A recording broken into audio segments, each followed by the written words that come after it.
दोनों माँ बेटी को अब आसी को मिलने वाले तोहफों से भी परेशानी हो रही थी। वहीं दादी माँ बोली, हम तुम्हें आज क्या दें, कुछ समझ नहीं आया, इसलिए ये दे रहे हैं। ये कहकर उन्होंने एक बॉक्स आसी के सामने रख दिया। बॉक्स के अंदर कंगन थे। शालिनी जी उन कंगन को पहचानती थी। ये कंगन दादी माँ के दिल से जुड़े हुए थे, जिन्हें आज वे आसी को दे रही थीं। उन्हें देखकर वेद, जो पहले ही इन कंगनों को देख चुका था, वे सब समझ गया आसी अब दादी माँ के लिए क्या मायने रखने लगी है। ये साफ था। ये सब देखकर वेद की टेंशन और बढ़ गई। उसे डर लगने लगा कि जब दादी माँ को उसकी और आसी के डिवोर्स की सच्चाई पता चलेगी तो दादी माँ पर क्या बीतेगी। दादी माँ आसी के हाथों में कंगन पहनाते हुए बोली, ये कंगन वेद के दादाजी ने मुझे मेरी पहली रसोई पर दिए थे। कहा था इन्हें आखिरी सांस तक अपने दिल के करीब रखना। आज मैं तुम्हें भी यही कह रही हूँ। ये कोई तोहफा नहीं बल्कि जिम्मेदारी है जो आज मैं तुम्हें सौंप रही हूँ। मेरे बाद भी इस घर और इन कंगनों की चमक फीकी नहीं पड़नी चाहिए। अब ये तुम्हारी जिम्मेदारी है, समझ लो। ये साधारण कंगन नहीं, जिम्मेदारी वाले कंगन हैं। दादी माँ की बातें सुनते ही आसी के जहन में अपनी शादी की सच्चाई घूमने लगी। उसी घबराहट में उसके हाथों से कंगन छूटने ही वाले थे कि पास खड़ी शालिनी जी ने तुरंत अपने हाथ आसी के हाथों को नीचे रख दिए। आराम से संभालो बेटा, वे बोली। जिम्मेदारी बहुत बड़ी है, संयम से काम लोगी तो सब संभल जाएगा। शालिनी जी के शब्द भले ही सादे थे, पर उनका मतलब बहुत ही गहरा था। उनका यूं आसी का साथ देना देखकर दादी माँ को भी अच्छा लगा। अपनी पहली रसोई पर दादी माँ ने अपने दिल की सबसे करीबी अमानत, वही कंगन जो उनके पति ने उन्हें दिए थे, आसी को सौंप दिए। आसी के लिए ये कंगन अब बहुत ही भारी हो चुके थे, क्योंकि जिस जिम्मेदारी के तहत दादी माँ ने ये कंगन दे रही थी, उन्हें क्या पता था कि ये शादी तो महज चंद दिनों की सच्चाई थी। आसी उन्हें इतना बड़ा झूठ बोल रही थी, उनके प्यार के साथ धोखा कर रही थी। ये सोचते ही उसकी आंखें नम हो गई। हालांकि उसने सबसे छुपाने की कोशिश की, लेकिन किसी एक की नज़र ने उसकी आंखों की नमी और उसके पीछे की वजह पढ़ ली थी। इधर दादी माँ बोली, शालिनी बहू, कल तो मुंह दिखाई पर आपने आसी बहू को कोई तोहफा नहीं दिया, आज लाई हैं या नहीं। शालिनी जी अपनी सास को घूर कर देखती हैं और कहती हैं, कल टाइम नहीं मिला माँ जी, आपने ही सारी जिम्मेदारी मुझे सौंप दी थी, भूल जाती हैं आप। वे फिर बोली, अभी आती हूँ। ये कहकर वे अपने कमरे में गई और थोड़ी ही देर में वापस लौटी। उनके हाथों में भी एक बॉक्स था। अब दूसरा बॉक्स देखकर आसी की घबराहट बढ़ने लगी। आसी की ताईजी और काजल उत्सुकता से देख रही थी कि इस बॉक्स में क्या है, कोई कीमती तोहफा या फिर उनके हिसाब से कोई फटीचर वाला तोहफा। ये सोचकर काजल हंस देती है। शालिनी जी बॉक्स आसी के हाथ में देते हुए कहती हैं, तुम्हें जाने समझने का मौका तो नहीं मिला, इसलिए तुम्हारी पसंद का भी पता नहीं था, तो मुझे जो अच्छा लगा वहीं ले आई। पसंद आए तो रख लेना, ना आए तो वापस मत करना। उनकी बात सुनकर देव सिर हिलाता है। उसकी माँ से कुछ भी उम्मीद की जा सकती है। दादी माँ का रिएक्शन भी कुछ ऐसा ही था। आसी बिना बॉक्स खोले ही कहती है, माँ, आपने जो भी पसंद किया होगा वे हमारे लिए बहुत ही खास है, क्योंकि वे एक माँ ने चुना है। ये सुनकर शालिनी जी निशब्द रह जाती हैं। आसी बॉक्स खोलती है। अंदर शिव पार्वती की एक बेहद ही खूबसूरत मूर्ति थी। उसके चेहरे पर सच्ची खुशी झलक उठती है। वे सबको मूर्ति दिखाती है और आसी खुशी खुशी शालिनी जी के गले लग जाती है। थैंक यू माँ, ये मूर्ति बहुत ही सुंदर है और मुझे बहुत पसंद है। काफ़ी टाइम पहले शॉप में देखी थी, पर बहुत ही महंगी थी, मेरे बजट से बाहर। सोचा था सैलरी से पैसे बचाकर खरीदूंगी, पर आपने खुद ही ला दी। आसी भावुक होकर कहती है, कौन कहता है सास माँ नहीं होती। मैं इसे हमेशा अपने पास रखूंगी, चाहे कहीं भी रहूं।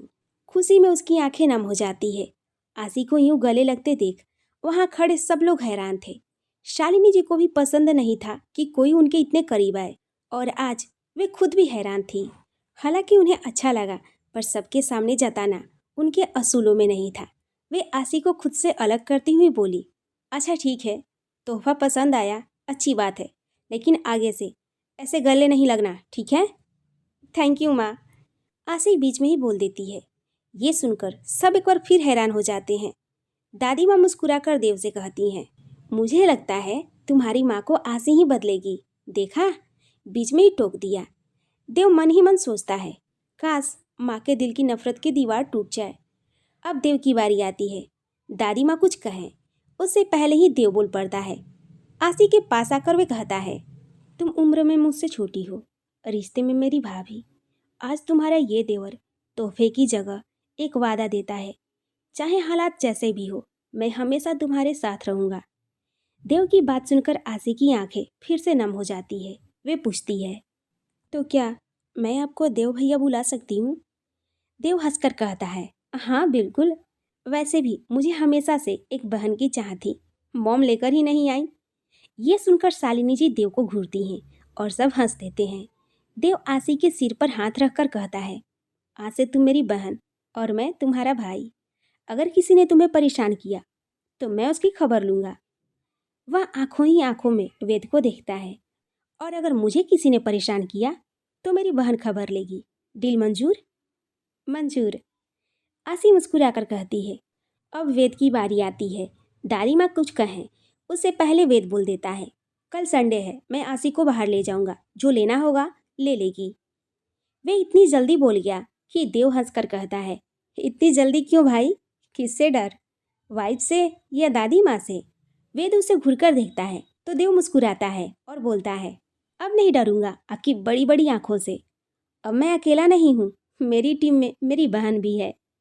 वे तुरंत बोल पड़ता है, हाँ लेकिन बहन बनने से वे पहले मेरी वाइफ है और वाइफ पहले हस्बैंड की बात मानती है। ये सुनकर आसी हैरान रह जाती है। देव जवाब देता है, वे पहले की बात थी भाई, आज का टाइम अलग है।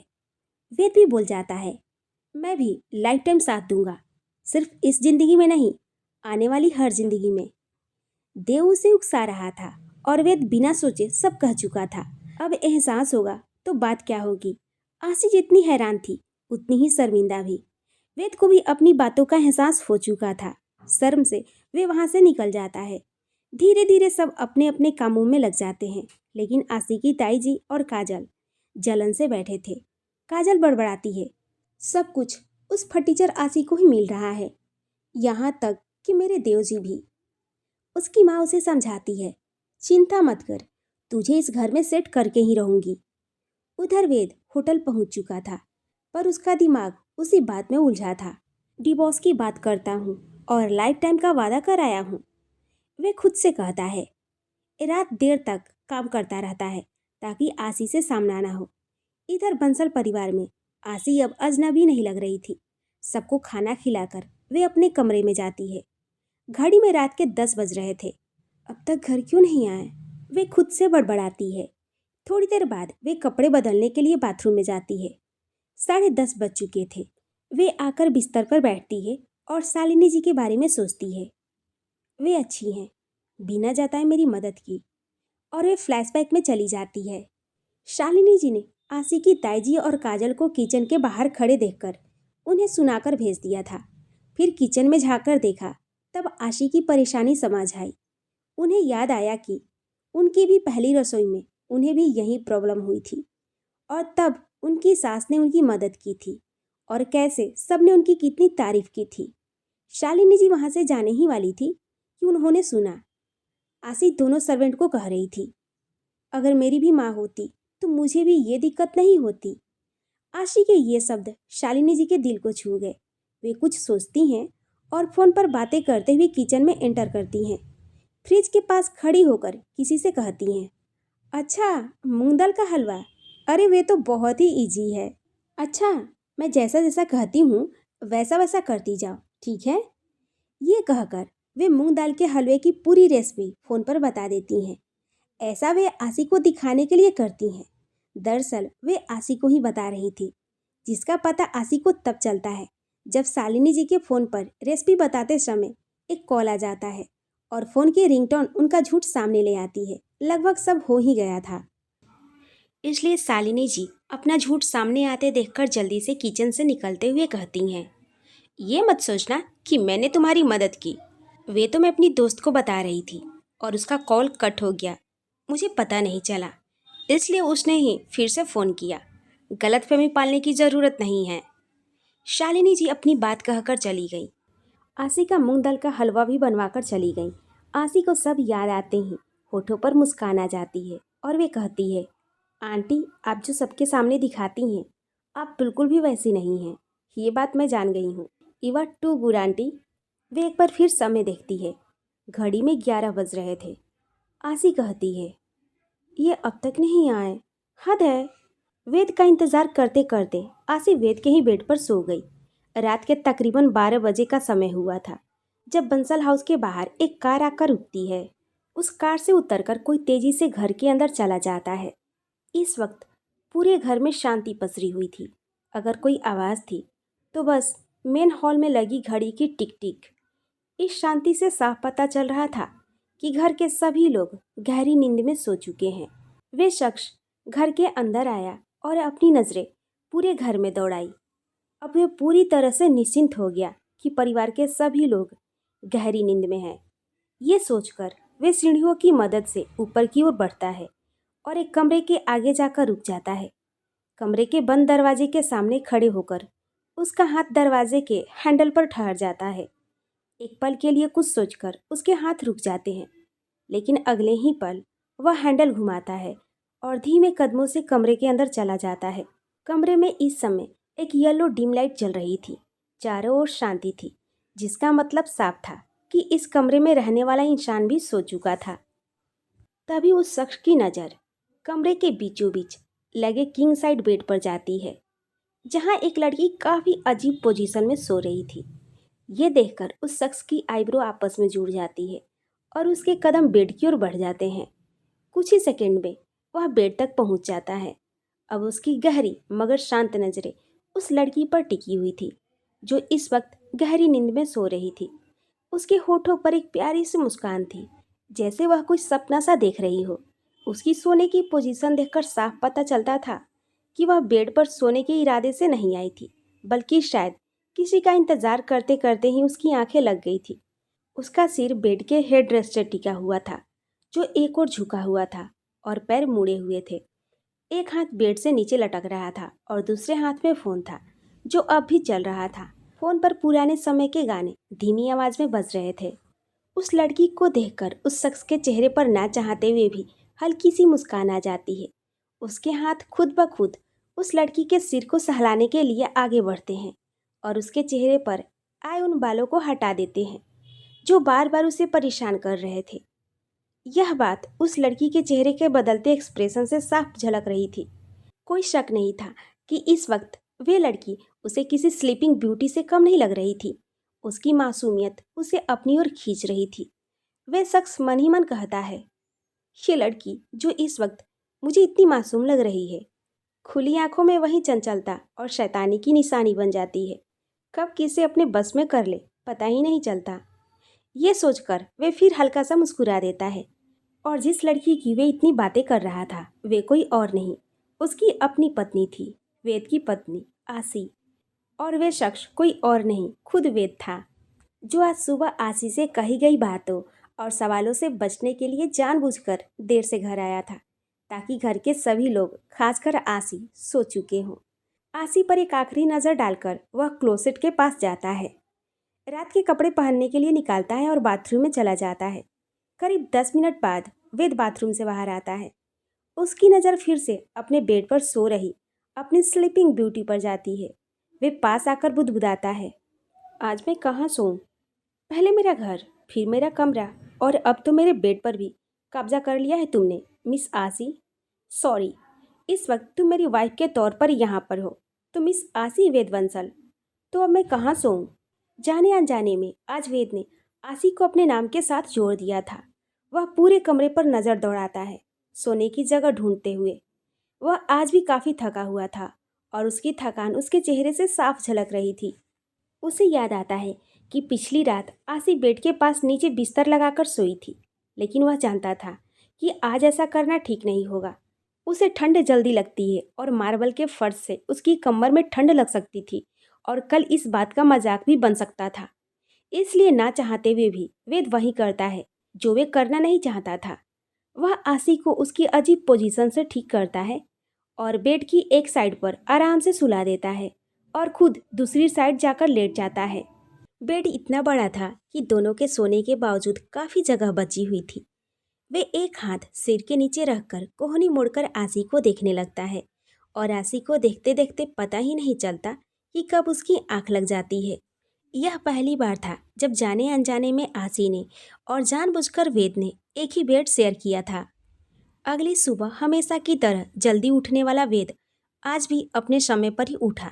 ऐसा नहीं था कि आसी के साथ बेड शेयर करने से उसकी नींद देर से खुलती। दरअसल आज आसी ही देर तक सोई थी। वेद की आंखें खिड़की से छनकर आती सूरज की पहली किरणों से खुलती है। हल्की सी धूप उसके चेहरे पर पड़ती है।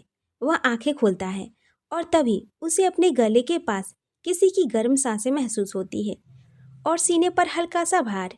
चेहरा नीचे झुकाकर देखने पर उसकी नजरें एक मासूम से चेहरे पर टिक जाती है, उसकी अपनी पत्नी के चेहरे पर। आसी नींद में करवट बदलते बदलते उसके करीब आ गई थी। उसका सिर वेद के सीने पर था और हाथ उसकी कमर में कसकर लिपटे हुए थे। वेद का हाथ भी अनजाने में उसकी कमर को थामे हुए था।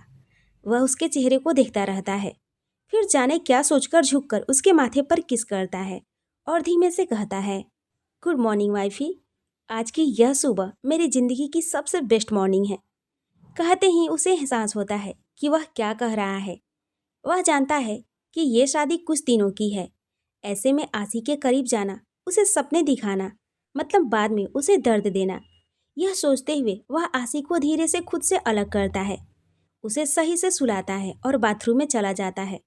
फ्रेश होकर पूरी तरह तैयार होकर वह सुबह 7 बजे ही होटल के लिए निकल जाता है।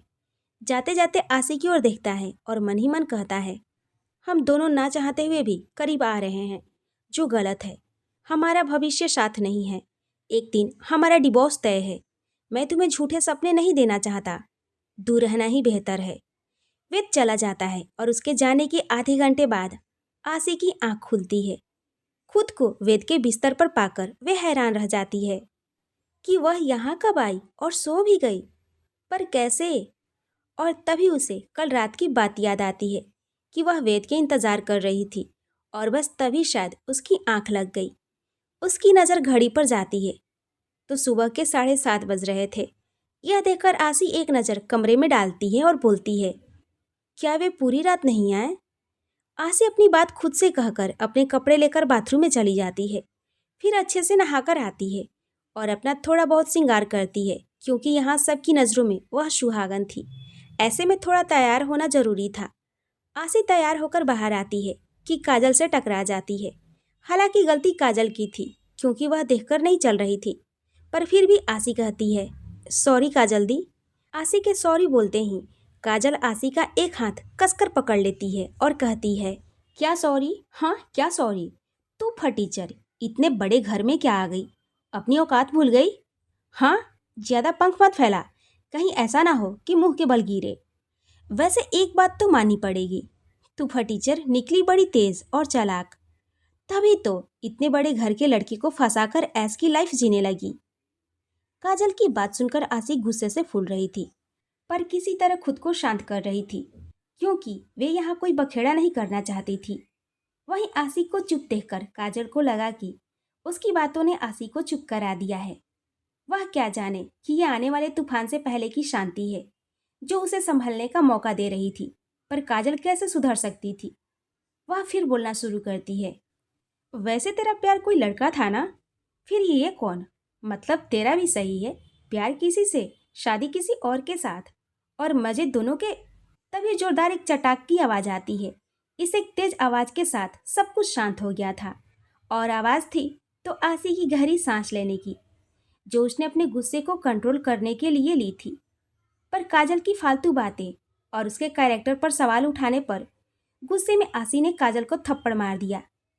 आसी गुस्से में कहती है, बहुत कह लिया आपने दी और बहुत सुन लिया मैंने, पर अब बस। आप भूल रही हैं कि मैं आज भी वही आसी हूँ, जिसे गलत बात न पहले बर्दाश्त होती थी और न आज बर्दाश्त करूंगी। पहले भी मैं गलत के खिलाफ बोलती थी और अब भी बोलूंगी। बस फर्क इतना आया है कि अब मैं गलत के खिलाफ सिर्फ कहूंगी नहीं, बल्कि मेरे हाथ भी चलेंगे।